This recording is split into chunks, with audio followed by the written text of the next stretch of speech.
بەناوی خوای گەورە سڵاوتان لەبێت بینەرانی بەڕێز و خۆشەویست کۆمپانیای دیلۆیت نوێترین راپۆرتی لەبارەی بەرهەمێنان و هەناردە و داهاتی نەوتێرێم لە سێ مانگی سەرەتای ئەم ساڵ بڵاو کردەوە. بەپێی راپۆرتەکە حکوومەت تێرێم لەو ماوەیەدا 39 بەرمیل نەوتی بەرهەمێناوە و لەو بڕەش 36 هەناردەی دەرەوە کردو. داهاتەکە لەو سێ مانگەدا 3 میلیار بووە، 3 میلیار و 62 میلیۆن دلار بووە، لەو بڕێژ 1 میلیار و 333 میلیۆن دلاری بۆ حکوومەت تێرێ ماوەتەوە، واتە لە سەدا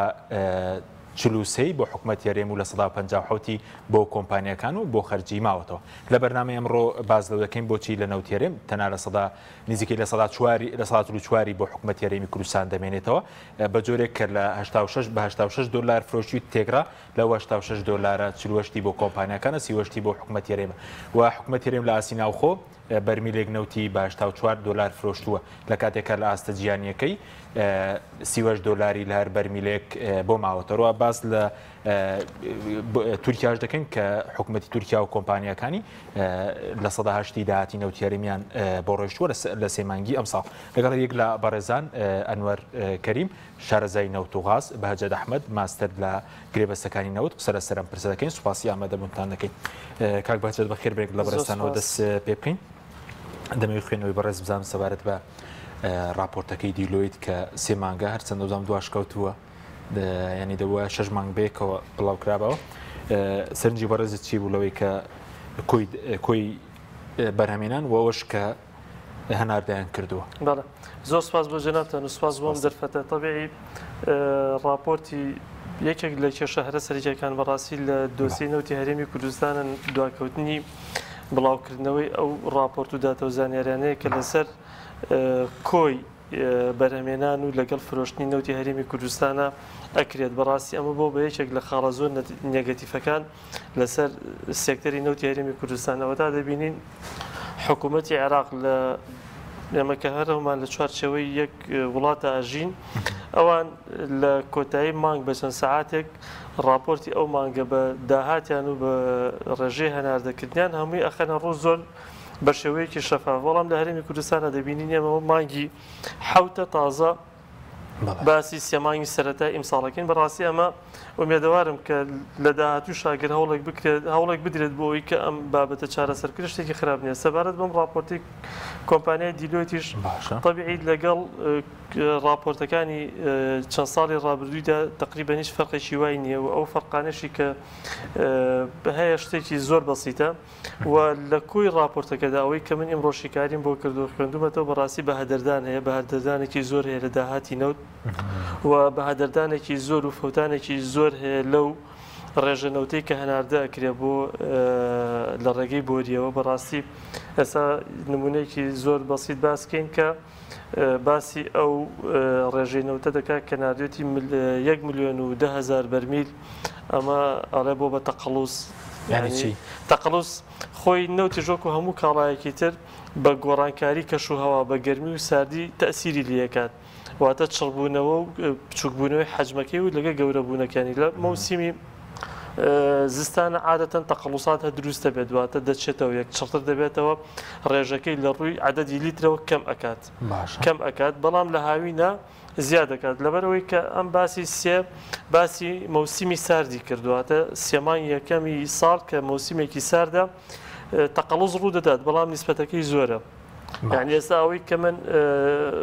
حساباتێکی ژمێریاریم بۆ کردووە لە 104 نەوتی کۆی نەوتەکە بۆ بە تەقەڵوس و بۆ بە خەوش و ئاو ئەمانە فەوتاوە، ینی ملیۆنێک و لەگەڵەوەش 520,000 بەرمیلی تر کراوە بە خەوش و پیسی لەو 36 میلیۆن بەرمیلی کەناردەکراوە 500,000 بکرێ بە خەوش و ئاو. ئاسایی نە ئاسایی نی ئەزانی بۆ چونکە ئەو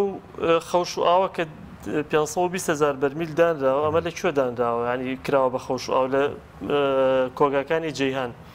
لە کۆگاکانی جەیهان مەفروضە ئەو نەوتەی کە لێرەوە هەناردە ئەکرێت و بە بۆریە ئەڕات پێش ئەوە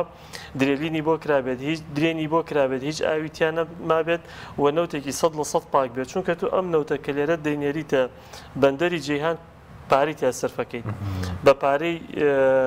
ناردنیەوە بێت بە پارەی خەزنیەوە بێت لەوێت و لەگەڵ ئەوەشە کە تۆ ئەم نەوتە دەنێریتە بەندەری جیهان لەوێ ئەگەر هات و کوالیتەکەی خراپ بێت نەوعێتەکەی خراپ بێت لە تێستا دەرچێت جارێکە بێتەوە بە زەرەر لە نرخەکەیدا چونکە لە نرخەکەیدا دابەزێت و API نەوتەکە دابەزێت لە هەر چەند ئەگەر چەند API هەر یەک API دابەزێت تقریبا دەوری $3 فەرقەکات نەوتەکە یعنی لەوێش کاتێکە ئەکڕێت ئەو نەوتە ئەکرێت ئەگە نەوتێکی پاک نەبێت و نەوتێکی ڕێکوپێک نەبێت کە حاضر کرابێ بۆ فرۆشتنی و هەناردەکردنی دەرەوە بەڕاستی ئەبێ بە زەرەرێکی زۆر باشە بەس پێ دوێنە دەبەوە 500,000 بەرمیلە وەکو ئاو خەوش حیساب بکرێ لێرە دەبواە پاکرێتەوە لە هەرێمی کوردستانە پێشەوەی کە بینێرن چونکە خۆ ئەو پرۆسی دەرهێنانی نەوت هەر پرۆسەیەکی ئاسایی نییە و یەکسەر لە بیرەکە دەربێنرێت و بکرێتە خەزانەوە بڕات ئەم پرۆسەیە چەند قۆناغێکی بە چەند قۆناغێکە تێپەڕێت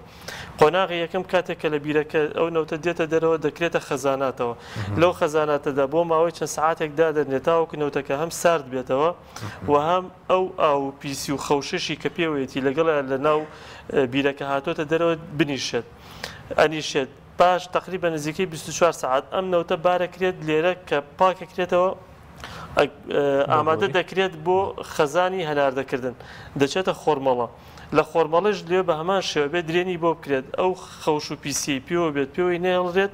اینجا هەناردە بکرێت بڕات بۆ جیهان یعنی تۆ دەبێت ئەو کاتی کە تۆ ئەو نەوتە ئامادە دەکەیت و دەینێریتە دەرەوە بەڕاستی نەوتێکی 100% پاک بێت باشە دوای لەسەر ئەو کەوتت بە هەدەردانی تێدا دێمۆلات کاگەنوەر جەنابشت بەخێر بی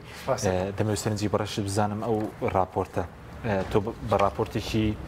باشی دەزانی تقریبا دوو لاپەڕەیە هی 3 مانگە و داتاکانی دیلۆیتیش جێی متمانە وەکو شارەزایەکی نەوتۆغاز وڵای خۆ کێشەکە لە چیە کێشەکە مادام تۆ کە خەرجی نەوت ئەمەنە زۆر بێ 56 بێ کاتەم داهاتە بە هەدەردانی تیا ئەمە گومانی تیانێ وەنە لە ساڵ 44 بمێنێتەوە بۆ حکومەتی هەرێم یعنی تێچووی ئەم نەوتە زۆرە هەچی کەسی خەڵکی کوردستانەوە چی شارەزانی بواری نەوتە داوا ئەوواکەن ئەم نەوتە بۆ ئەوەی تێچێت تازە ئەم نەوتە ئەوەی تێچێ ئەمە چەند ساڵە ئێمە قسە لەسەریەکەن یعنی چارەسەری کەمکردنەوەی تێچوو تەنها بە دامەزرانی کۆمپانیایکی نیشتیمانیە بە دامەزرانی کۆمپانیایکی نیشتیمانی و ئەبواە بۆری نەوتی کوردستانیش نەفرۆشتایەتەوە بە کۆمپانیای کار و بە کۆمپانیای ڕۆژنفتی رووسی ئەمەیە کێشەکە جینا بۆ بەردەوام بوون لەم بە هەدەردانە بەردەوام بە هەدەرە درێەوە بۆ 50 ساڵی کە ژەگەر بێت و ئەم کێشانە کۆمپانیایکی نەوتی نیشتیمانی نەبێت نەوتەکە خۆی دەری نێنێ خۆی بە بازاری نەکا خۆی هەناردەی نەکا خۆی نەیفرۆشێ ئەمە ئەم کێشانە هەر بەردەوام بێت شوێنێک ئەوە نییە لە 156 بۆ خەرجی و کۆمپانیەکان بڕوە نزیکە لە 104 بۆ حکومت ماوەتەوە شتیوانیە لە دنیا لە هیچ شوێنێکی دنیا ئەوە نییە ئەنج ئەگە تێچووی نەوت ئەوە زۆربەی باوەڕکە یعنی زۆربەی زۆری وڵاتان بە تایبەتی وڵاتە پێشکەوتەکان بۆ ئەوی کە ژینگە پیس نەبێت کە چکە کارەساتی ژینگە تقریبان بەقەدەر ئەو پارەیە هەیە کە هەندێک وڵات پیاەکە لە هەندێک وڵاتە کاتێکە تۆ زەوی گەرمە بێ کاتێکە ئاسمان گەرمە بێ بە باران و کارەساتی مرۆی و چیوچی توژەکە کاتێکە کڕۆپەکان لە کاتی خۆیان باران ئەزمەی خواردن دروزەکە کاتێککە تووشی چەندین نەخۆشی سەرەتان بۆی گازەکانی کە لە هایدرۆکاربۆنەوەیتە دەرۆرهێنانی دەرێنینەوتەوە ئەمە یەک دنیای کێشەی کە بۆ بەشێرێت دروزەکە یعنی بۆیە ئێستا دەوڵەتە پێشکەوتەکان ئەیانەیە کاکە لە کۆڵ بڕم بۆ ڕنیوبل ئینەرجی ئەمەیە مۆزوعەکە بۆیە لە هەرێمی کوردستانە ئەمە چارەسەری نییە کاک حەکیم ئەمە بەردەوامە بێ ئەمە لە چەند ساڵی ڕابردووە ئێمە هەرڵێن دیلۆی دوا و دیلۆی دوا و دیلۆی دووە لە ساڵ 56 ڕۆیشتووە بە پێی هینەکە 3 ملیار و 28 ملیۆن داهاتی نەوتی هەرێمی کوردستان 363 بەڵام ئەوەی باقیەکەی کۆندێسێتەوە ڕا بۆ داناغاز لەم 3 ملیار و 28 من زەربی لە ساڵ 56م کردوی ملیارێک و 696 هزاری ئەڕوا بۆ تێچوونەوە دواتە ملیارێک و 300 شتێگەمێنێتەوە ئەم لە ساڵ 56 1 ملیار و 696 تێچووی هەموو نەوتە یعنی هەم بە دەرهێنان و هەم بە گواستنەوە بە چیچی ئەمە یعنی ئەوەی کەماوە تۆ 44ەکەیە یعنی طبعا خۆی پێشتر بە 52 بە 48 بوو ئێستا 56 بە 44 تۆزە ئەو دکتۆر کەمالە تروشی تۆزە چاکسازی کرد چاکسازیەکە لە چیا کردی ئەوش لە کۆمپانیا لۆجیستەکانی ناو هەرێمی کوردستان ئەوانی کە ئیشەکەم بۆ لە کۆمپانیا لۆجیستەکانە تۆزە هات ئەمەی کەم کردوانێ ئێستا ئەو داهاتی زیاد کردووە ئەجینا جاران هەر 52 بە 48 بوو ئێستا کراوە 56 بە 44 ئەم 2% کە هێناوێتوانێ ئەمە وەزیری پێشوو هێناوێتوانێت لەبەرەوە ئەم پرۆسەیە بەردەوامە بێ وەکو خۆشی باسی کرد لە میدیاکان ناوتی من بە تەواوەتی گوشیمە ئەمە چونکە ئەمەنەی دەستی حیزبتیایە لە وڵاتە ئەمەنە دەستی حیزبیتە خۆ ئەو کۆمپانیانەی کە بۆ نمونەیە سێکی کاکە ئۆیل سێرڤێ ئۆیل سێرڤێکێکە لە کۆمپانیا گەورەکان لە باری نەوتی هەرێمی کوردستانە ئیژەکە لە خزمە گوزاریەکانە ئەم کۆمپانیای زۆر گەورە بۆ تەنانەت لە لیبیا لە سعودیا لە زۆر شوێنی وڵاتانی دنیا ئیژەکە سەر بە پارتی دیموکراتی کوردستانە یعنی ئەمە وا پارتیە بەڵێ سەر پارتی ئۆیل سێرڤ مەشهورێکێکە لە کۆمپانیا گەورەکان و کۆمپانیاکی باشیش ئەزانی بۆچی چونکە ئەمە کە بتوانێت بڕوا لە دەرەوە ئیشکا و پارە بێنێتەوە بە ناو هەرێمی کوردستان من پێم باشم کۆمپانیای سەر بە ئەچ حیزبێکە عیلاقەم نی بەسەر بەس پارە دێنەوە بۆ هەرێمیان پارەکە دەبن پارەکەی تۆ ناو هەرێم لە ئەخیرە ئەگەر وە بەرهێنانی پێ بکرێتەوە هەر باشە هەلی کار بڕخسێنێ من ئاوا بیری لەکەم وەکە قسادیە بیری لە یەکەم باشە ئەمە ئەم کێشەیە بەردەوامە بێت تا دانەمەزرانی کۆمپانیایکی نیشتیمانی و تا نەکڕینەوەی جاریشکە کڕینەوەی بۆری نەوتی گازی هەرێمی کوردستان چکەم بۆری وەختی خۆی بە پارەی نەوتی کوردستان دروست کراوە کە پارەی نەوتی کوردستان دروست کراوە لە کاتی قەیرانی داریایە کە لە 2014 بودجەی هەرێمی کوردستان بڕاوە ئێمە هاتوین فرۆشتومانە بە کارگروپ و بە ڕۆسنێفت تێگەی پارەکە دراوە بە حساب بە موچە درا بۆ موچە و کاتێکە قسەکانی خوانەکەم یعنی ئەمە ئاوا بۆ لەبەرەوە ئەم پرۆسەیە بەردەوامە بێ کاک حەکیم یعنی ئەم بەهەدەردانە بەردەوام ئەم بەهەدەردانە باش بەس خەرجی لەسەر ئەو کۆمپانیا وتە کۆمپانیا لە لیبیا ژی دەکە لە سعودیش لە سعودی ژەکە لە ئەفریقا لە شمالی ئەفریقای ژەکە بەڵێ لە زۆر شوێنی ژەکەن کۆمپانیایکی کۆمپانیایکی گەورن ئۆیل سێرڤ بەڵێ مەشهورە ئۆیل ئۆیل سێرڤ هەر ئاوەی بە لە گوگڵا پێ دەڵێ ئیشەکانیان لە کوێ لۆکەشن شتەکانیان باش ئەمە چییە ئەم کۆمپانیا دەردی دکتۆر کەمالە تروشی وتی کاکە ئەم کۆمپانیانە من ئەمەنم تەلەفۆن بۆ کراوە یعنی نەمتوانێتتر گوشی من ئەجا ئەمە نەتوانیمە داهات بێنەوە فیانی ایشێکی باشی کردو توانێت 2% جیاب کە ئەمە لە داهاتەکەیە بۆیە ئەم پرۆسەیە بەردەوامە بێ ئەم پرۆسەیە بێ ئێمە ڕابین لەگەڵ ئەمەیە تازە ئەمەیە تا ئەوەیە چارەسەرێکی ڕئیسی بۆ دەزیێت چارەسەر ڕئیسەکەوەیە دامەزرانی کۆمپانیا نیشتیمانی کوردستانە بۆ گەڕان و بۆ دەرهێنان و حکومی مەبەست نیشتیمانی کوردستان بەڵێ باشە بەس تۆ متمانە بەداتەکانی دەکەی دیلۆیت وڵای من هەموو جارێک ئەمەی کەوتومە وتومە ئێستا خۆ زۆر جار دیلۆیت لە ملاحەزاتەکان هێشتا گەنووسێ من هەموو جارێتومە دیلۆیت فیزیکەڵ ئەیجنتی نییە بڕوا لە هینەکانە بگەڕێ بزانێ ئەمە چەند ئەڕوا بە شوێنەکانەوانێ داتا ئەخرێتە بەردەستی ئەم داتانە کە ئەخرێتە بەردەستی ئەویژەی خاتە چوارچەوەی وەرەقەکەی خۆیوانی و بڵاوێکاتەوە ینی من بەڕێژ دەتوانانی ئەمە بکەی وەکو زەرب تەقسیمێک بکەیەوە ئاوا جدۆلێکی بۆکەیت و وانێدانێت و مۆرێکی دیلۆیتی لێت و ئەتیادێ بێ بە مولچی دیلۆیت و بڵاو کراوەوە تاوە خۆشی لە شتێکی ئەڵێ من تەنها بەرپرسم بۆ لیژنەی کۆمیتی نەوت و غازی هەرێمی کوردستان بەرپرس نییە لەگەر مؤسسەیەکی کەی ناڕێکخراوی سەبەرز دەتوانانی وەکو شارەزایەکی نەوت و غازەوەمان بۆ بکەیت ئەو دوو لاپەڕێ بۆ نمونە وەکو دیلۆیت دەتوانی بە هەمان ئەگەر دامانشتەوە بەڵێ داتام لە بەردەستا بێ بەڵێ توانم بێ بۆچی ناتوانم نەو چەند فرۆشراوە چەندی تەقەڵوس ئەی بوو بە ناوخۆی نایکە نێسا دیوانی چاودێری دارایی ناوخۆیی بێ لیژنەی سامانە سوشتەکانی پەرلەمان بێ بەڵێ خۆی مەفروزە ئەمانە هەمووی ئەخر ئەگەرنەوە ترانسپارەنسی تیابێ شەفافێتی تیابێ ئەمە مەفروزە حکوومەتی هەرێمی کوردستان کۆمەڵە کادری باش لە محاسبەیە محاسیب ئەهێنم ئەمەی پێەکەم ئەمەنە ئیشێکی قورس نییە تۆ کاتێککە داتاکانە خەیتە بەردەستی تۆ محاسیبێک بۆ شەریکەی کەرتی تایبەت ئیژەکە داتاکانی خەیتە بەرز ئەرقامشتەکانی بەحسەکەی دوای ئیژەیە بە بڵێن هینی بەشی باجی وەزارەتی دارایی ئەو حکوومەتی هەج وڵاتێکە یعنی کێشەکە ئەوە نەقورس نییە کاک حەکیم ئەمە ئەبێ حکوومەتی هەرێمی کوردستان خۆی لۆکەڵ کادر پێ بگەێنێ ئەمانە دروست بکە باشە دێم وڵات کاک بەجێت سەبارەت بە بەهادەردان بەڕێزووت بەهادەردانی زۆری تەیە لەو بازلەکە کە لە 3 مانگە تێگڕای فرۆشتن لە دەرەوە $86 بوو ئەگە لە 4 حساب بکەین 38 بۆ حکوومەتی هەرێمی کوردستان بووە و 48شی بۆ خەرجی و بۆ کۆمپانیاکان بووە بەهادەردانەوە وڵا بەدڵنیایی بەهەدەردانە لەبەر چەند سەبەبێکەکەمیان ئەمەی کە $86 طبعی معادلی فرۆشتنی برند لە سێمانی یەکەمی ئیمساڵە $99 بووە ینی بە معادل کە فرۆشراوە لەو سێمانگەدا $99 یانی تقریبا ئەمەی حکوومەتی هەرێمی کوردستان کە فرۆشتی نزیکەی $12 و کەسرێک جیاوازی هەیە لەگەڵەوەی برێنتا کە فرۆشتوێتی و لەگەڵەوەشا کە ئەو نەوتەی ئێمە کە هەمانە لە هەرێمی کوردستان ئێستا بە تایبەتی نەوتی کێڵگەشی واشۆک لەگەڵ نەوتی سەرقەڵاو ئەمانە یەکێکن لە نەوتە زۆر باشەکان نەوتە زۆر سووکەکان کە ئەتوانین بنافەسەی نەوتی برێندکە لە باشیە ئەوەندە نەوتێکی باشە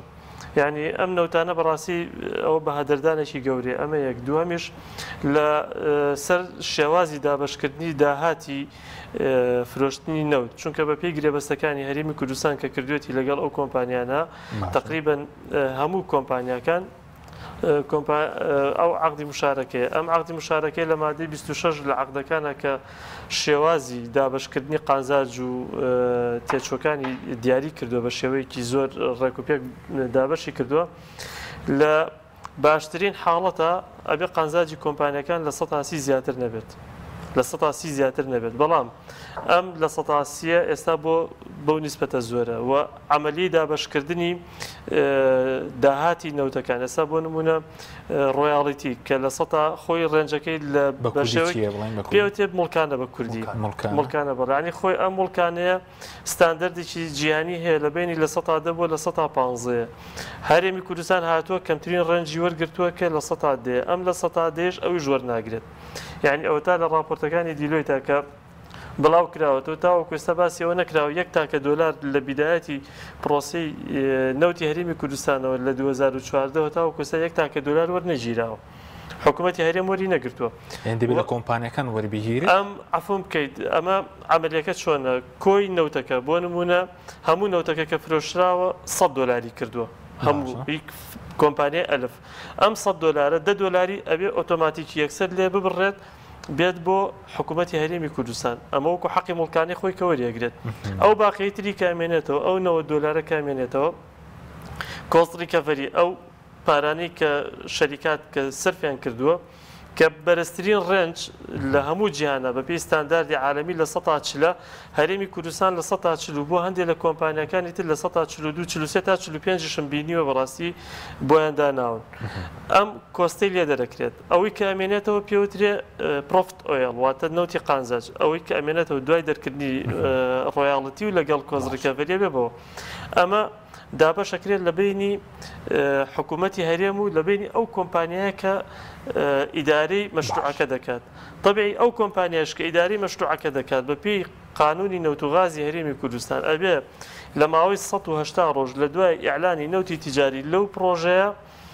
کۆمپانیایەکی مشتەرەک لە بینی هەرێمی کوردستان و لە بینی کۆمپانیای وەبەریان بکرێت کە نابێت حیسەی هەرێمی کوردستان لە 120 کەمتر بێت دواتە ئەو قازانجی کە شەریکە وەریەگرێت لێرەشەوە جارێکە لە 120 تێگەڕێتەوە بۆ حکوومەت یعنی ئەمانە هیچی نەکراوە یعنی ئەوەی کە ئێستا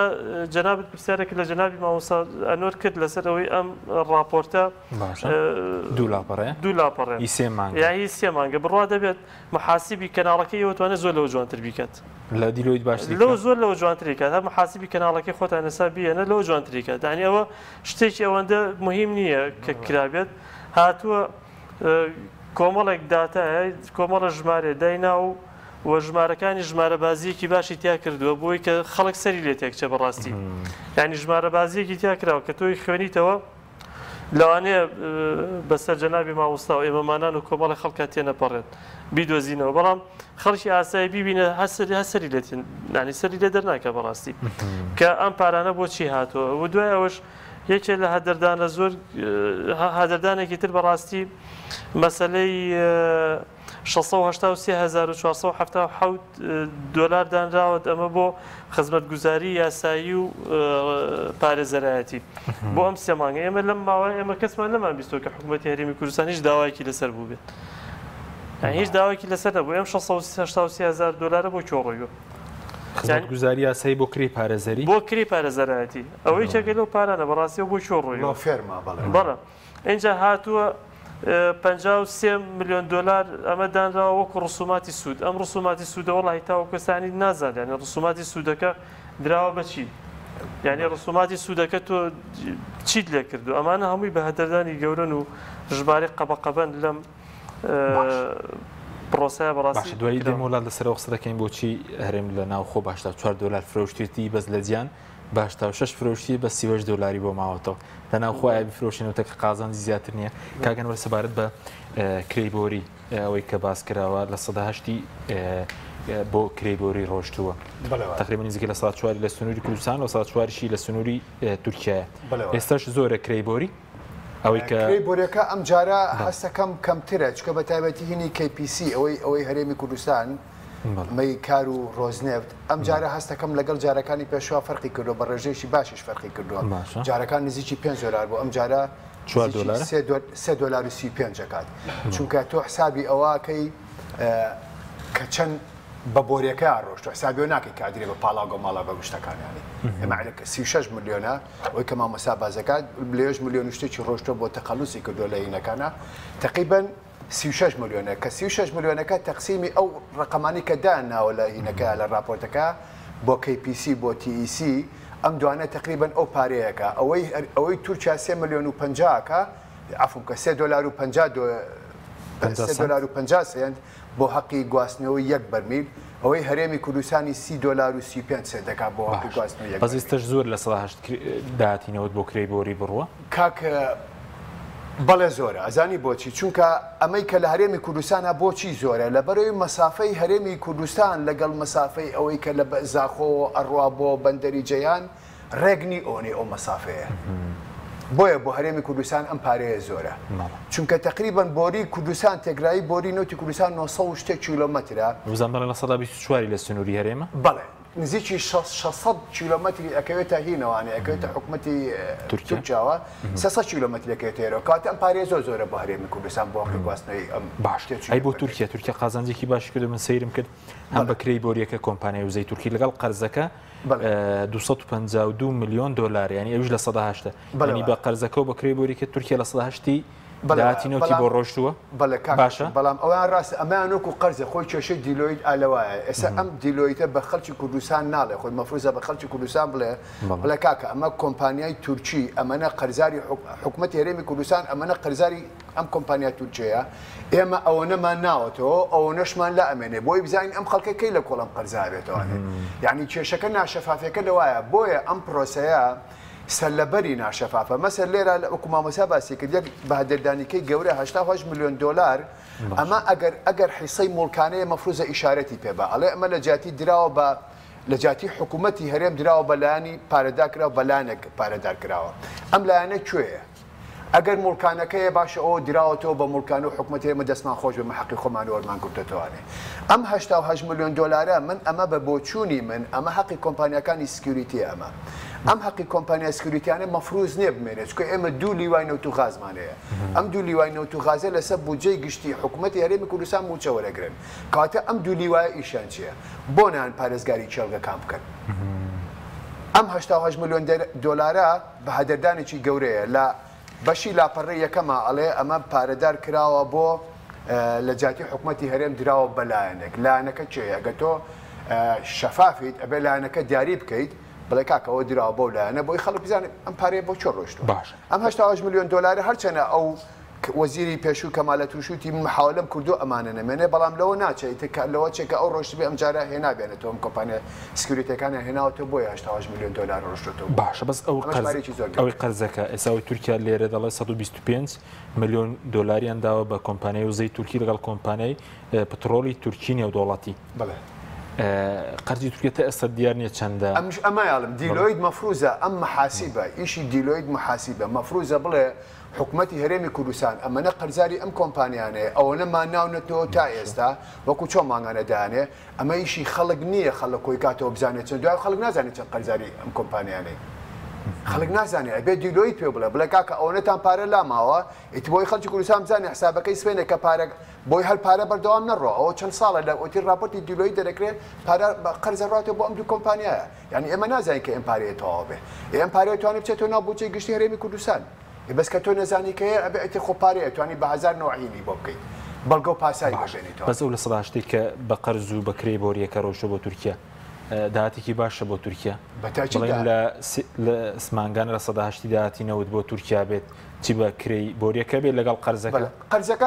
قەرزەکە کێشەکە لەوایە کاک حەکیم ئێمە ناتوانین ئەمە بە ناوی قەرزی لێنراوە لە راپۆرتەکە ناوی قەرزی لێنراوە بە کێشەی قەرزەکە ئەوەیە کە ناشەفافە نازانین چەند قەرزاری نووکەی چەندمان لاماوە و بکەی تەواو بێ ئەمەیە کێشەکەش ناتۆ قەرزێکی لە کەسێک کردووە ئەبێ قەرزەکەی بیتوانێ وەنێ لە بانقی کردووە لە پیاوێکە کردووە لە کەسێکی کردووە لە دەوڵەتێکی کردووە ئەبێ قەرزەکەی بیتەوە بەس کاتێککە تۆ قەرزەکە نازانی ئەمەنە و قەرز کردووە ئەوەنەش داوەتەوە نازانی باڵاش بە باشی نەدراوە کاگەنەوە ئێستا نزیکەی 20 ملیۆن دیناری موچە خۆران قەرزدار موچەکەشیان بە باشی نەدا ئەو هەموو قەرزە چیە هاتۆتە سەرارێن جاخۆ ئێمە بۆچی ئەڵێن سەر لەبەری پرۆسەکە ناشەفافە کاک حاکیمجان خۆ لەوەتی راپۆرتی دیلۆی دەرەچێت خەڵکی شارەزای ئەم هەرێمە گلەی لەم راپۆرتاکە بەردەوام گلەی لە راپۆرتەکە بەڵام گۆڕانکاریشی هێرتیان نابێ یعنی گۆڕانکاریەکان هەروە بووە ئەوە 52 بە 48 تۆ زێ وەزیری پێشوو دەستکاری کردو ئێستا داهاتی کردو بە 44 و 56 تێچۆکەیە یعنی ئەو گۆڕانکاری کە تیا بێ بە مەجای ئەوەیە کەوچکە چاک یعنی ها چۆن وەکو وەختی خۆی جوتیارەکە و جوتیارە کەوچکە سەمادەکەی بەرەکەوتوانەکە بە سیستەمی گەندەڵی خۆ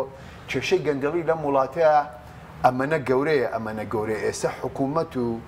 حیزب وا بە ڕێکخراوەی دەستیان تێ کردووە کۆڕخیان کردووە یعنی بنبەرکردنی گەندەڵی زۆر زەحمەت ینی لە داهاتەکە ئێستا بەشی کەوچکەچەیەکە بەشی هاوڵاتیە لە داهاتی هەرێم لەم داهاتە زۆرە و کوتاک هەر بەشی کەوچکەچاکەشی بەرناکەوێت هەندێک زۆری خەڵکی کوردستانی لە موچەی بەری ناکەوێت بۆ پرۆژە خزمە گوزارەکانیش ئەوەنە زۆرنی تابتوان خەڵک هەلیکاری تا دەزێت و ئیسفادەی لە بکە بەداخۆ لەم بەتایبەتی لە سنووری سلێمانی پرۆژە هەر نەماوە بە هیچ شێوەیە پرۆژەکان هەمووی وەستاوە هیچ پرۆژێکی خزمە گوزاری نەماوە لە سلێمانی بەڵێ سوپاس دەکەم کاک بەجەت سەبارەت بووی کە ئەوەی کە حکوومەت بڵاوی کردوەوە هەر راپۆرتی دیرۆیت لە ئاستی دەرەوە نەوتی بڵین لە 3 مانگە با 86 دلار فرۆشراوە 48 بۆ کۆمپانیەکانە 38 بۆ حکوومەتی هەرێمە بەس لە ناوخۆ با 84 دلار فرۆشتیوێتی ناوخۆبی فرۆشێ باشترە کێشەی بازین چارەسەر بێ نەوتی سپی و ئەوانە ناوخۆ زیاتر قازانجەکە بیفرۆش حکوومەتی هەرێم وەڵا کاک حەکیم ئەگەر حکوومەتی هەرێمی کوردستان تۆزێک بە شێوەیەکی اقتصادیانە و بە شێوەیەکی ینی ئەکادیمیانە مامەڵی بکردە لەگەڵ دۆسیی نەوت ئەیتوانی لەم نەوتی کێسا لە هەرێمی کوردستانە مەوجودە و خوا پێداوە ینی بەڕاستی گەورەترین پیشەسازی نەوتی دروست کات و کوردستان کاتە وڵاتێکی پیشەسازی فعلا نەوتی و بە هەزاران هەلی کار بۆ خەڵکی نەوتی چییە بۆ پیشەسازی نەوتی بۆ نمونە پاڵاوگە نەوتەکانی چەند پاڵاوگەیەکی نەوتی گەورەی ئیملاقی دروست کردە کە بتوانێت هەموو بەرهەمەکانی نەوت دروستکە نەک هەر گاز و نەوت و بەنزین و ئەمانە بۆ نمونە ڕۆنە کۆمەڵێک موادی ترە کە بەڕاستی دروست کە لە نەوت دروست دەکرێت لەو نەوتە خاوە دروست دەکرێت و ئیسفادەی لێکرێت و بەکارێنە و قانزاجی باشەکەات یعنی دەیتوانی ئەمانە هەمووی دروستکە بەڵام نەکراوە دەتوانرا ئێستا بۆ نمونە گەورەترین بازار کە لە تەنیشت خۆمانەوەی بازاری عێراقا ئەیتوانی حکوومەت هەرێمی کوردستان بەم نەوتی لە باتی هەناردەیە کات بۆ دەرە و پارەی بۆری لێدا و پارەی بوتاشی لێدا و پارەی نازانم کۆمەڵێک شوێنیکەی لێدات لە ناو هەرێمی کوردستانە تەسبیع بکردە ئەو گاز و نەوت و بەنزینەکەی کە هەیە بیدا بە عێراق ئێستا ئەمە عێراق زانین ڕۆژانە تقریبا نزیکەی دەوری 15 میلیۆن بۆ 20 میلیۆن لیتر بنزین هاوردە ئەکات چکە بەشی ناکات ئەوەی کە لەسا لە عێراقا هەیە 11 مەسفایە و 11 مەسفاکە دوانی کوردستانیشی لێ دەرکەیت کار و بازاری لێ دەرکەی نوێ مێنێتەوە بەشی خۆی ناکات ئەنی بەشی عێراق ئینتاجی نییە ئەگەر هەرێمی کوردستان بیتوانێت ئەو نەوتەی خۆی کە هەیەی تەسفی کردە بیکردە بە بەرهەمە نەوتیەکان و لەگەڵ ئەو موادە پلاستیکی و ئەو موادانەی تر کە لە پیشەسازی نەوتەوە وەبەرهێن بەڕاستی ئەیتوانی گەورەترین داهات بکات و نەوت بکاتە سەرچاوەیەکی خۆشگوزەرانی بۆ خەڵکی کوردستان بۆ تاک بە تاکی خەڵکی کوردستان بەس لە ناوخۆ فرۆشتیوتی قازانجەکەی زیاتر بۆ وایە نە بە دڵنیایی ئەخر لە ناوخۆش تقریبا 84 دلار فرۆشتوێتی و قازانجەکەی زۆر زیاترە لەبەرەوەی کە ئێستا ئەو نەوتەی کە لە ناوخۆ فرۆشراوە تۆ پارەی بۆری لێ نەداوە و کۆمەڵێک مەصرفت گەورەترین کێشەی تۆ مەسەلەی بڵین نەقڵ ینی سا لە ناو خۆی کوردستان ئەم 2 میلیۆن و تقریبا ئەمەی کە باسی کردووە هی گواستنەوەی نەوت لە ناو هەرێمی کوردستانە ئەمەی پارەکەی تقریبا نەخێر ئەوە دووری 2 میلیۆن دلار 2 میلیۆن دلار 2 میلیۆن و 942,244 دلار ئەمە و ڕسوماتی گواستنەوە لە کێڵگە بۆ بۆری واتە لە ناو کێڵگەکان جگەل لە بۆریە سەرەکیەکە ێژگە لە بۆرە سەرکیەکە بۆ نمونە ئێستا لە سەر قەڵاوە ئەیگوێزنەوە بۆ خۆرمەڵە چکە بۆریەکە لەوێ بڵین خەزانەکانی ئەمبارەکانی ناردن بۆ دەرەوەی هەرێمی بۆری لەوێ لە خۆرمەڵەیە ینی هەتاوەکو لە خۆرمەڵە خۆی کە لە کێڵگەکانی خۆ کێڵگەکانی هەمووی پێکەوە نین کە دەیگوێزنەوە دەبێت بە تەنکەر بگوێزرێتەوە بۆ ئەو خەزانانە ئەمە لەوێ 2 میلیۆن دلار ڕۆیشتووە ینی تۆ لەو 2 میلیۆن دلارە ئەگەر دوو جار کرێبۆری دەدرێت جارێک لە خۆماڵەوە تا تورکیا بەڵێ کرێ گواستنەوە جارێک لە کێڵگەکەەوە بۆ ئەوە کە بۆریمان نییە بەڵێ نیمانە پایپمان ێستا بۆن لەسەر قەڵاوە یاخود لە گەرمیانەوە بە چی دەگوازنەوە بە تەنکەر دەگوێزێتەوە دەیگوازنەوە بۆ خوڕمەڵە دەچێتە بۆ خوڕمەڵە بۆ نمونە لە شیواشۆکەوە لە تاوجیەوە لە فێشخابوورەوە لە حتا لە ناو خۆرمەڵە خۆشیە بە تەنکەر دەیگوێزنەوە دەیبێنە خەزانەکان دەیبێنە خەزانەکان خم بۆ بدایەتیش کە بەجێناتانی ترەیە کە لەناو خۆی وڵاتەکەتدا بێ کرێی بۆری بدەیت ئەنیا وڵاتە خۆی کرێی بۆری بدات وڵی جاتەوە لە هەرێمی کوردستانە هەیە لە وڵاتی تر لە عێراق نیە خۆی کرێی بۆری بدا لە بەخۆی لە عێراقیشا هەیە بە لە عێراقیشا هەیە بۆ نمونە گواستنەوەی بینی کێڵگەکان لە کێڵگەیەک بۆ کێڵگەیەک دانانی بۆ بردنی بۆ خەتی استراتیجی بۆ ئەمانە عێراق ئەوەشی ئەویش بە تەنکەر هەیەی بە تەنکەر گواستنەوەی هەیە بە زەمەی هەرێمی گواستنەوەی بۆری یعنی ئێستا بۆ من عێراق کەنەوتەکەی خۆی هەناردە ناکە خۆی پارە بدە لە بەرامبەرەوەی کە هەناردەی دەکە وەکێستا بۆ کۆمپانیای کار و بۆ ڕۆژ نەفت ئەوە نییە لە عێراق پارە بدە بە کۆمپانیاکە نەخێر خۆێستا ئەو بۆری کێسا هەرێمی کوردستانیش بەکارێنێت هەر بۆری کۆنی عێراقە لە دیوی تورکیاوە کوی عێراقە خۆی ئەمان دروستیان نەکرد هەرێمی کوردستان دروستی نەکردو ئەوەی هەرێمی کوردستان دروستی کردووە لە خۆرمەڵەوەی هەتاوەکو سەر حەدود لەوێت جوێنی خەتی استراتیجی عێراق کراوە بەڵێ ئێستا هەتاوەکو حکوومەتی عێراق کە داوایەکی لەسەر کۆمپانیای لەسەر حکوومەتی تورکیا تۆمار کرد و داوای 26 میلیارد دلار قەرەبوویلەکاتەوەی ئەو بۆریە کە بەکارێنەوە بەبێ ئیجازی حکوومەتی عێراق و بەبێ ئاگداری حکوومەتی عێراق تورکیا تەسەڕفی بۆ بۆریەوە کرد سوپاسان دەکەم ناوبڕێکمان هەیە بەڵێ بینەرانی بەڕێز ناوبڕێک و دەینەوەلاتان لەگەڵمان بمێنەوە تۆپ ئارت تاکە بریکاری تۆڕی میدیایی کۆمەڵ بۆ بەرهەمهێنان و بڵاوکردنەوەی ڕێکلام لەگەڵ پاکێجەکانی بۆ هەمومان لە کۆڕە هەموو پێداویستیەکانت لە یەک پاکێجدا بەردەستن کاتژمێری زیاتر و گەگەبایتی زۆرتر پاکێجەکانی بۆ هەمومان لە کۆڕە هەفتانە و مانگانان و پڕە لە گەگەبایتی ئینتەرنێت و کاتژمێری پەیوەندیکردن بۆ سەرجەم تۆڕەکان پاکێجەکان بۆ هەموو هێلەکانی پریپەید بەردەستن بۆ بەشداربوون پەیوەندی بکە بە ئەستێرە 238 پەنجەرە بۆ هەمومان هەیە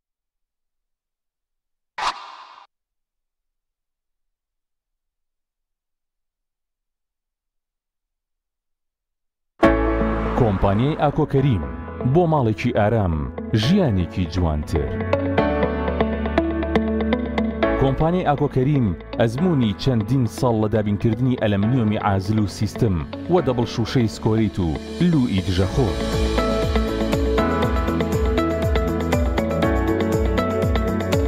جوانترین مەحاجەرەی مۆدێرن و کلاستی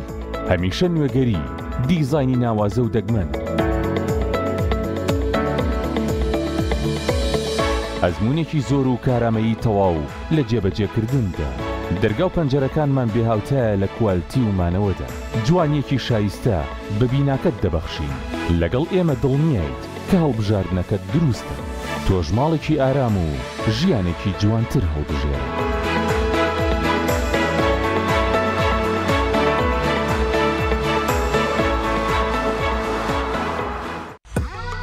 ئۆبێرە بەهێزترین موبەریدەی پلاستیک دیزاینێکی نێوتوانەیەکی بێوێنە لە پەڵنانی هەوا فلتەرێکی ئەستوری ئۆرجیناڵ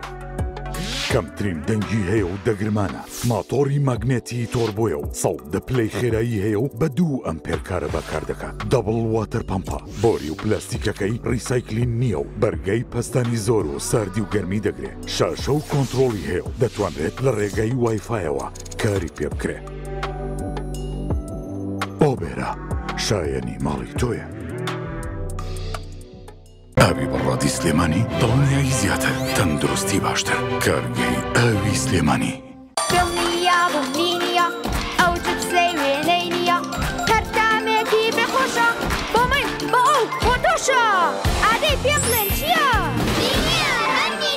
جبسی نینی تامێکی لە یاد نەکراوە ئاوی بەڕادی سلێمانی دڵنیایی زیاتر تەندروستی باشتر کارگەی ئاوی سلێمانی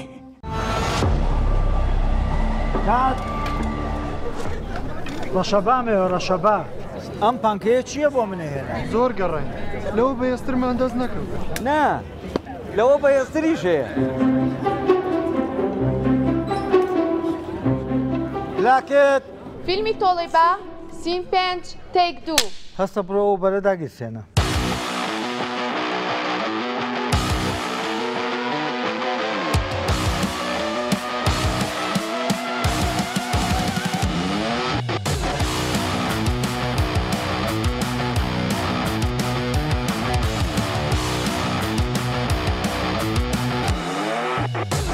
کات ئەوە بەرە بکوژێنەرەوە نەفرە بنێر ئەوە کتەرە بێنێتەوە. ئوبەر لە هێزدا تۆرنادۆیە لە ساردیا بەستەڵێکی باکوور ئەپلیکیشنی بۆ دابەزێنە بە ئاسانی دایگرسێنە. تۆپ ئارت تاکە بریکاری تۆڕی میدیایی کۆمەڵ بۆ بەرهەمهێنان و بڵاوکردنەوەی ڕێکلام.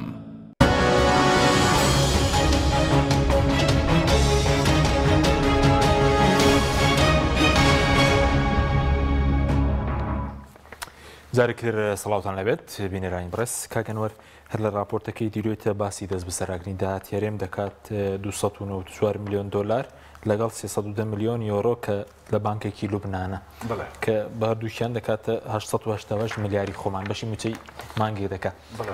دەتوانن بیگەڕێنەوە تازە و پارێک کە لە لوبنان گیری خواردووە ئەمە پارێ لە بانکشی مەدەنیە دانراوە بە پرایڤێت بانک ینی پرایڤێت سێکتەر ئەم پارێ بەڵام کێشەکە لەوەیە لوبنان خۆی لە قەیرانێکی دارایی گەورەیە لوبنان خۆی لە قەیرانێکی دارایی گەورەیە ئەم پارەیە پێما بێت لە بانکی مێد بانکی ڕۆژهەڵاتی ناوەڕاست مێد ئیسیناوە پێما بێ میدڵ ئیسیناوە ئێستا خۆی کاتێ بانقەکە تۆ لە قەیرانێکی دارایی گەورە بێ ئەوەی ئەعلانی بانکرەپسی نەکردو ینی بەڕسمی ئەعلانی ئەوەی نەکردو فعالی ئەوەی نەکردو کە بڵێ ئێمە بانکرەپتین بانقەکە هەیە وجودی هەیە شتی هەیە فعلا ئەمە ڕەسیدێکشە و پارێکشە لەلایەتی وەنیە بەڵام ئایا لوبنانێک ئێستا بەم مۆزعی اقتصادی و بەم قەیرانە سیاسی و ئابووریە گەورەیەوە چۆن ئەتوانێت ئەم پارەیە بجێڕێتەوانێ ئەجینا ئەمە وەکو من بەڕێی خۆم پێم وابێت لە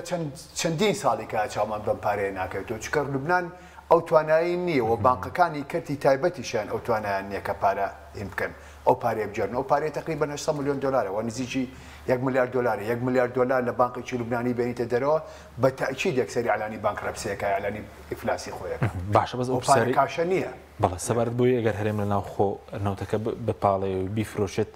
قازان زیاتر دەکات بەتاچی قازان زیاتر دەکات کاک خۆ ئێستا ئێمە سێریکە ئێمە بەرمیلێک هەموو بەرمیلێک 12 دلار بە کەمترێ فرۆشی تێگەی وەکۆی مامەسا باسی کە تۆ فاسی ئینسپێکشن ئێجنسی لێی حەقی گواستنەوەی لێی تێگەی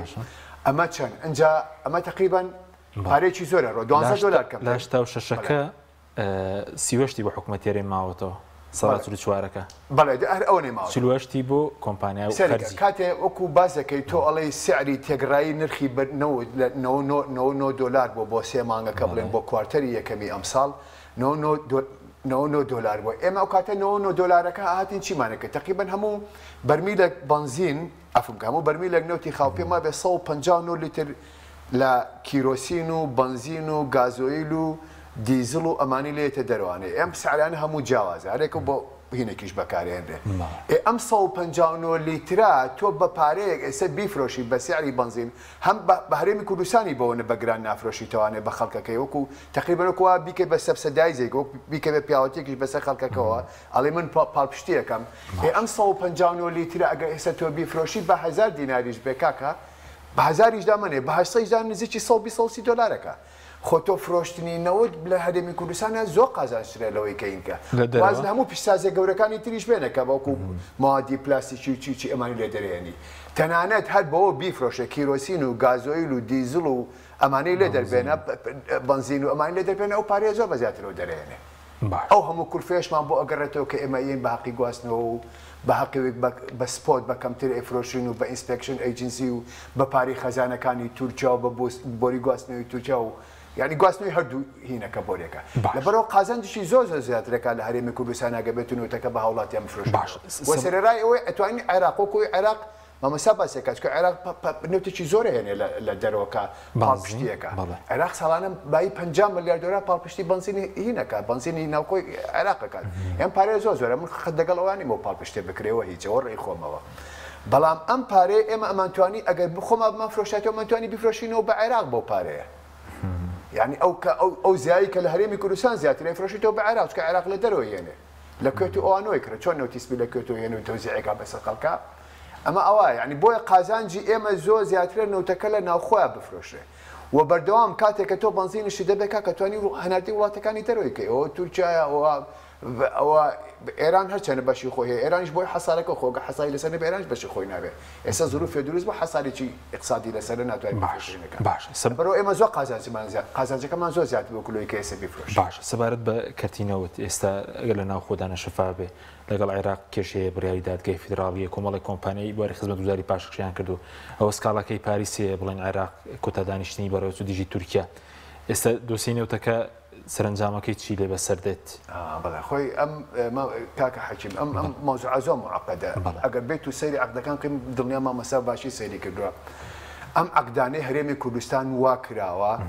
کە حکوومەتی هەرێمی کوردستان لە ئەفمکە نەو حکوومەتی هەرێمی کوردستان هەج گۆڕانکاریی یاسایی دەستوری هەج مشتومڕێ لەسەر عەقدەکان دروست بکرێت لە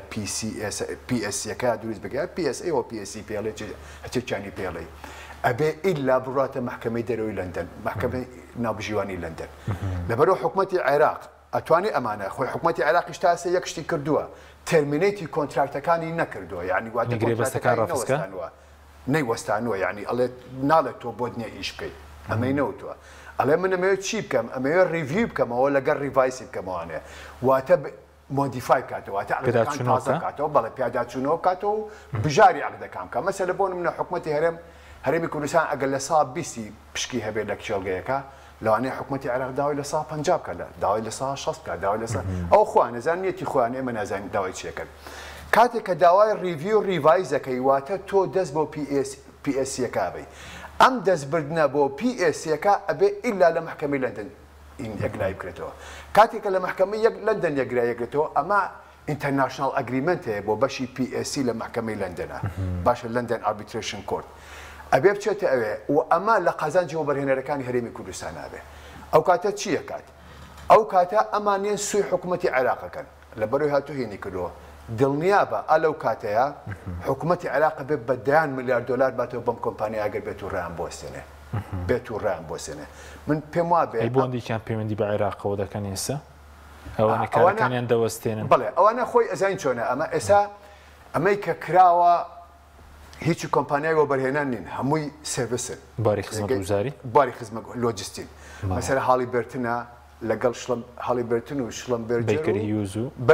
شڵەمبەرجەریتیانە بیکەر هیوز و لەگەڵ SGS SGSەکەەوە هینی هینە ئینسپێکشن و تستین و ئەمانەیە هاڵی بێرتن و لەگەڵ بیکەر هیوز ئەمە سرویس کۆنتراکتن لۆجستین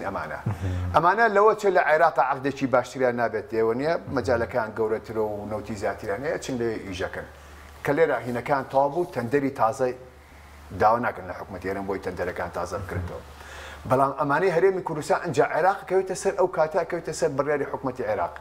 ئایا حکوومەتی عێراق ئامادەیە کۆمپنسەیتی ئەم کۆمپانیانە بکاتەوە تەنها بۆ ئەوی کەنەوتەکانیان لێرە ڕابۆسن یا کاتە حکوومەتی عێراق بێ وازی لەبێن لە کۆتایی ئەم کەیسە ئاوای لێت سوپاس دەکەم کەما هەر قسەی منێ مەخۆم عەقدەکانم خۆیتەوە مامەساژ عەقدانی هەموو خوێنەوە دڵنیا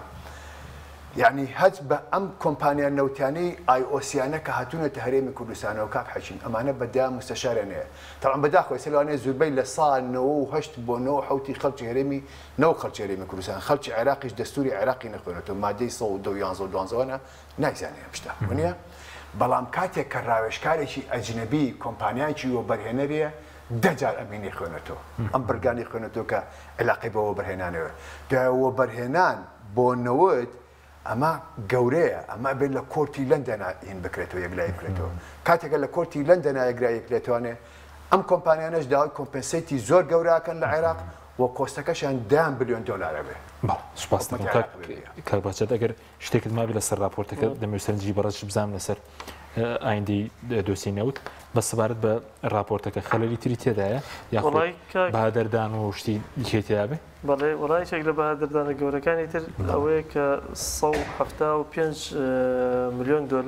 کە هاتۆ لە گۆڕانکاری لە ڕەسیدی کڕیارەکان $175 میلیۆن و $140,000 طبعی ئەمە مقابل بە چیە مقابل بەو پارەیە کە حکوومەتی هەرێمی کوردستان چەند ساڵ پێش ئێستا نەوتی فرۆشتووە بە پێشوەخت پارەکەی وەرگرتووە لە کۆمپانیەکان و نەوتی نەبوو بیانداتێ بۆ کڕیارانەی کە لە دەرەوە نەوتی پێفرۆشتن ئەم پارەی هەتە دوورە بێتەوە ئەوە لە هەموو راپۆرتەکانی دیلۆیدا بێ خوێنەرەوە لەم چەند ساڵەدا ئەم پارانە کولی راپۆرتێک کە بڵاو کراوەتەوە بانی ملا حەزم کردو لە 170 میلیۆن بۆ 186 میلیۆن دلار بە بەردەوامی ئەمە لە پارەی هەرێم بڕاوە بۆ ئەم بابەتە بەڕاستی. اینجا یەکێکی کەش 167,000 دلاری تر کە ئەمەش باسی ئەوە دەکات کە حکوومەتی هەرێمی کوردستان نەوتی بێ مواصفاتی فرۆشتووە واتە ئەو نەوتی کە داوێتی بە کڕیارەکان بەپێ ئەو مواصفاتە نەبوو کە پیان فرۆشتون ئیتفاقیان لەگەڵاکردن دوای قەرەبوو کراونەتەوە لەگەڵ ئەوەشا کە حکوومەتی هەرێمی کوردستان هەر لە هەمان راپۆرتە با 1,221,000 دلار پارەی داوە بە حەقی تێستی ئەو نەوتانە کە فرۆشتێتی بۆ ڕوویداوە مادەمی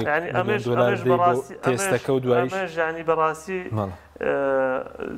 خەلەلێکی ترە یاخود هەر لە بابەتێکی تریتیا باسی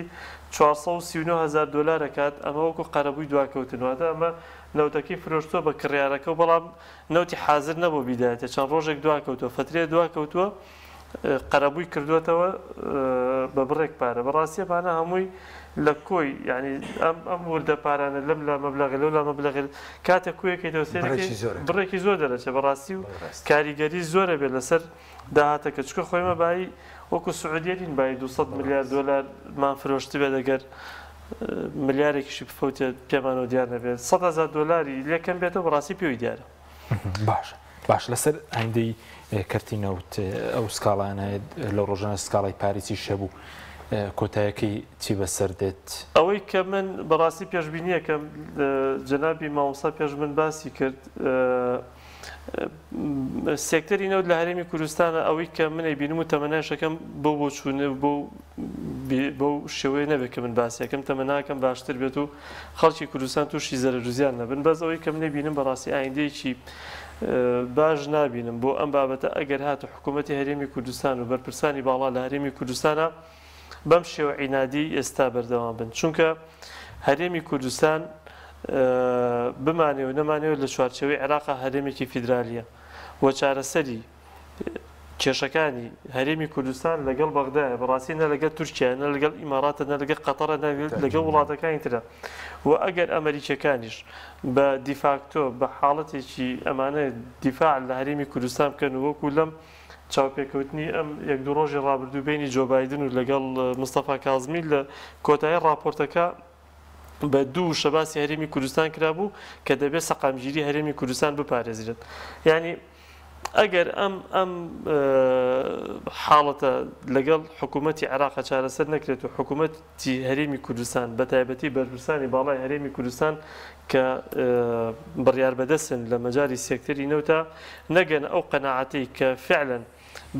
لە بری ئەوەی کە بڕۆن بۆ وڵاتانی دراوسێ بڕۆن بۆ وڵاتانی ئەمریکا و بەریتانیا و کۆمەڵی وڵاتی تر کە لەوێ دعمێکی سیاسی پەیدا بکەن بۆ ئەوەی کە ئەم نەوتە بەردەوام بفرۆشن نەگەن ئەو قەناعەتی نەخێر ئێمە دەبێت دانیشین بە شێوەیەکی قانونی بابەتەکان حەسم بکەین کۆتایی پێبێنین بەڕاستی دۆسیی نەوتی هەرێمی کوردستان بەرەو فەشەلی گەورە دەڕات چونکە حکوومەتی عێراق زۆر بەهێمنانە زۆر بە ژیرانەتر زۆر بە قانونیانەتر بەڕاستی هەنگاو دەنێت هاتووە لە ساڵی 2012 حکوومەتی هەرێمی کوردستان داوایەکی لە محکەمەی دەستوری لە عێراق لەسەر تۆمار کراوە هەرێمی کوردستان هەر ئیمالی کرد لە 2019 داوایەکی لەسەری قامەکرا هەردووکی تەوحید کراو لە 15/2 ئەو قەراری پێدەرچوو ئەو قەرارە ئێستا حکوومەتی عێراق لە هەر جێگێک بەکاری بێنێت قەرارێکی قەزایی قاتعی دەستوریە باش وەکو ئاستی بیرە نەوتەکانیش دابەزیوە ڕێزت پێشتر لە شیواشۆک ئیشت کردووە یاخود ئێستا لە باسی سنووری گەرمیان دەکە شوێنی تریش بڵێن لە سنووری هەبرێت ئاستی کێڵەکان دابەزیوە ئەوەی کە هەیە بەڕاستی ئاستی هەناردەکردن و بەرەمێنان بەڕاستی دابەزیوە چکە ئەگە سری راپۆرتەکەی دیلۆیتیش بکەیت راپۆرتەکەی دیلۆیت سێریکی هاتووتە 380,000 بەس ئێستا دەڵێن ئەوی شیواشۆ گەیشتوتە 5,000 ئەوی سەردەمی بەڕێزی ئیشت دەکلێت چەند بوو بۆنەوە وڵای ئەو کاتە کە ئیژەکرا کەم بوو لەبەرەوەی تەنها 2 بیر ئیشە کرد بەڵام ئێستا 30 بیر لێدراوە لەو 30 بیرە تقریبا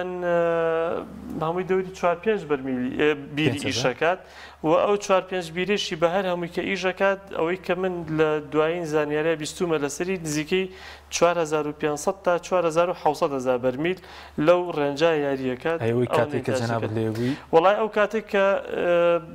بڵێن درا بە کۆمپانیای گەناڵ ئەنێرجی و کەوتنە ئیشتیا و TTOPCO کەوتە ئیشتیا بە شێوەیەکی گشتی ئاستی و بەرهەمهێنان ڕۆژانە لە نزیک 139,000 تا 140,000 ڕۆژ. ئەو ساڵی چەند؟ ئەمە تقریبان ساڵی 2000 لە دەوری دەو ئەمانە دەو 11 ئەمانە ئەوەندە دابەزیوە لە 139 بەبەردەوامی دابەزی. کێڵگەکانی تریش ئەو مەترسیان هەیە؟ کێڵگەکانی تر ئەوەی کە ئێستا داتا هەیە ئەمەی سەرقەڵا و گەرمیانیش بەڕاستی دابەزیوە. ئەوە شاکەل هەر کۆمپانیای ویسترن زاگرۆزەر ئیشی تیان ڕاگرتووە و ینی ئاستەکە باش نییە بەڕاستی بە شێوکی گشتی. زۆریان لێ دەکەن لە بیرە نەوتەکان؟ وڵی ئەوە من 100% شکوی اختصاسی من نییە من نازانم بەڕاستی بەڵام ئەوەندەی کە منیش بیستومە بەڕاستی نەتیجێ ئەو مامەڵە خراپەیە کە لەگەڵ دەرێنانی نەودەکان. سپاس دەکەم کاگەنوەر کۆتا پرسیاریش لەو ماوەیەدا یاسای نەوتوغاز هەمارکراوە ئەنجومەنی هەرێمی نەوتوغاز بووە بە 6 کەس کە پارتی تێدا بۆتە زۆری هیچ لە دۆخەکە دەگۆڕێت لە مەسلەی نەوت و شەفافیەت و کاکحەکی من چەند جارێ لەم کەناڵەوە وتم بە پارتی نەوتوغازی هەرێمی کوردستان تەسلیم ناکەوە نییە؟ بەڵێ دەمێکەوت هەرگیز تەسلیمی عێراقی ناکات. هەرگیز تەسلیمی عێراقی ناکات. تەسلیمی پارتی و یەکێتی و گۆڕانیشی ناکات. ئەوە هیچەوە تەسلیمی عێراقی ناکات تەسلیمی یەکێتی گۆڕانی هەر ناکات. من ئەمەم دەمێکەوتوە ئێسش خۆ پارتی کە ئەم لیژنەی کۆمیتی ئۆڵەنگازە هین کردووە بە کوردەکەی ئەنجومەنی هەرێمی نەوتوغاز ئەنجومەنی هەرێمی نەوتوغازی هین کردووە. ئێستا خۆ چەند ساڵێکە کۆبوونەوەیان نەکردەوە نیە؟ ئێستا لە بەرەوەی شەڕەکە وەکو هینە کێشەکە لە بینی عێراق و هەرێمی کوردستانە ئەوەنە گەورەیە گەورە بۆ مەوزوعەکە و پارتیش خۆی بە بەرپرسی نەوتوغازی هەرێمی کوردستان دانێ بۆیە هاتۆ دەنگی ئەمەی زاکردۆ کاگومێت سەرۆکی دیوانی ئەنجومەنی وەزیران سەرۆکی ئەنجومەن بۆی کە دەنگەکان نەگرایی بێتەوە بە زائیدەن دەنگی سەرۆکی حکوومەتی هەرێم. ویستم یەک شت بڵێم لەگەڵ مامەسا من زۆر موافقمە بێ لەگەڵ حکوومەتی عێراق ئەمە ڕێبکەین. من تەنها باسی ئەوەم کرد وتم ئەگەر بێت و عێراق بێوێ کۆمپنسیشنی قەرەبووی ئەو کۆمپانیانەی IOC بکاتەوە لە هەرێمی کوردستانە ئەتوانێت نەوتی هەرێمی کوردستان بۆستێنێ ئەمەیان هەیە.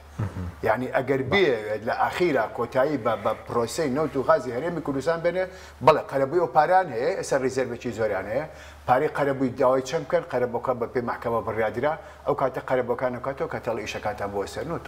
ئەوە ئاکرێ بۆیە پێویستە ڕێ بکەی حکوومەتی هەرێمی کوردستان ڕێ بکەوێت لەگەڵینە ئەوە گومانیتانی ئەوە باشترین ئۆپشن ئەوەیە کە ڕێکەوتنە. بەڵام لە ئاخیرا ئەتوانێت بۆ طریقەیە بیوەسێنێ حکوومەتی هەرێمی عێراق کۆمپنسیشنی IOC بکاتەوە لە هەرێمی کوردستان. سوپاسان دەکەم زۆر سوپاس بۆ بەڕێزان ئەنوەر کەریم بەهەجەت ئەحمەد زۆر سوپاس بۆ ئامادەبوونتان. سوپاس بۆ ئەوی بینەرانی بەڕێز سوپاس بۆ هاوکارانم خواتان لەگەڵ ستان خۆش.